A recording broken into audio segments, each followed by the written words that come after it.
অনেকদিন পরে নিচে নামলাম। নিচে এখন আগের মতন তেমন নামাই হয় না, যেহেতু প্রচুর ব্যস্ত থাকি। আসসালামু আলাইকুম, কেমন আছেন সবাই? আশা করি সবাই ভালো আছেন। আমি আল্লাহর রহমতে ভালো আছি। চলে আসলাম নতুন একটা ভিডিও নিয়ে। আশা করি সম্পূর্ণ ভিডিওটা দেখে সঙ্গে থাকবেন। এখানে কিছু পেঁপে, মেহেদি গাছ আর একটা আমড়া গাছ লাগানো হয়েছে। আর এখানেও পেঁপে গাছ, তারপরে অনেক ধরনের গাছ আছে। এই যে সজনা গাছ লাগানো হয়েছে এখানে। একটা ওই কি বলে ওটাকে, দূরও মনে পড়তেছে না। যাই হোক, পেঁচুর কলা গাছ আর এখানে অনেক অনেক কচু গাছ, মানে চারা হয়েছে। যাই হোক, আলহামদুলিল্লাহ। এই তো এই কচুগুলা খেয়ে আমার অ্যালার্জি উঠেছিল। যাই হোক, এই তো আমার সেই ধুন্দুল গাছটা, যাই হোক আবারও করবো ইনশাল্লাহ। এখানে পরিষ্কার করতে হবে, এখনো একটা গাছ বেঁচে আছে। যাই হোক, এই কচু গাছগুলো দেখতেছিলাম, অনেক সুন্দর লাগতেছিল। আর সবাই মানে এইখান দিয়ে গেলে একবার হলেও তাকায়। যাই হোক, এই তো রান্না বান্না করে ফেললাম, রেসিপি দেই নেই।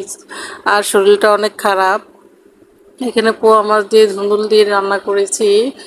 আর দুইটা রুই মাছের মাথা ছিল, কি দিয়ে রান্না করব, তাই ধুন্দুল দিয়ে রান্না করে দিলাম। এটা হাজব্যান্ড একা খাবে, আর পোয়া মাছ তো সে খায় না। আর এটা ছিল পরের দিন সকালবেলায়। তো এখানে কিছু বাদাম লাগিয়েছে, দেখেন কত সুন্দর দেখাচ্ছে। অনেক ভালো লাগছে। আমি মনে করছি হবে না, যাই হোক হয়েছে। আর এখানে এই যে এগুলা যে কচুর মতন দেখা যাচ্ছে, এগুলো হলো কচুমুখী।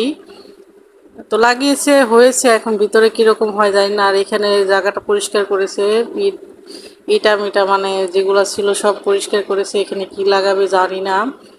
আর ওইখানে ওই যে ভিজা জায়গাটা দেখাচ্ছে, ওইখানে কি যেন লাগাইছে আজকে মনে হয়।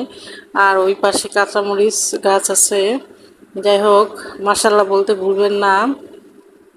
আর এই তো এই যে এইখানে এই যে মিষ্টি কুমড়ার জাংলাটা, আর ওই নিচে যে দেখা যাচ্ছে ওইটা হলো করলা আছে, ওইখানেও মিষ্টি কুমড়ো জাংলা আছে। ওই তো পলিথিন দিয়ে ঢাকা, ওইটা মনে হয় একটা মিষ্টি কুমড়া হয়েছে। যাই হোক, আলহামদুলিল্লাহ, মাশাল্লাহ। সেই গাছ দেখতে দেখতে সবাইকে একটা কথা মনে করিয়ে দিয়েছি, ফেসবুক থেকে দেখে থাকলে অবশ্যই ফলো করে দিবেন, ইউটিউব থেকে দেখে থাকলে অবশ্যই সাবস্ক্রাইব করে দিবেন, লাইক কমেন্ট করতে ভুলবেন না। বেশি ভালো লাগলে অবশ্যই ফ্রেন্ড সার্কেলদের সাথে শেয়ার করবেন। ওই তো এখানেও মনে হয় একটা হয়েছে। যাই হোক, পড়ে যায়, জানি না কেন। পরাগান তো করে দেই, তারপরে পড়ে যায়। তো এক ভাই বলল যে এই বালিতে নাকি মিষ্টি কুমড়া হয় না, মানে ওই যে আমাদের একবার হয়েছিল অতটুকুই অতটুকুই হয়। যাই হোক, তাও তো খাওয়া যায়। এই তো এখানে লাউ গাছটা গ্রো করছে। যাই হোক, ফুল এসেছিল, কয়েকটা পড়ে গিয়েছে।